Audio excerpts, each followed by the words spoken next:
তৃণমূল কংগ্রেসের মধ্যেই inner clash. গতকাল যেটা পশ্চিমবঙ্গে হয়েছে 73-তে, তৃণমূলের মধ্যে বিরোধ। আজকে আমার সরাসরি প্রশ্ন মুখ্যমন্ত্রীর কাছে, আপনার দলের অন্তর্নিহিত বিরোধ থাকবে কি থাকবে না আপনি ব্যবস্থা করবেন, সেই নিয়ে কারো মাথা ব্যথার নেই।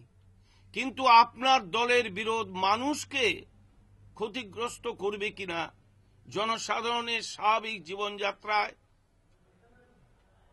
ব্যাহত করবে কিনা, এই জিনিসের উত্তর আপনাকে দিতে হবে।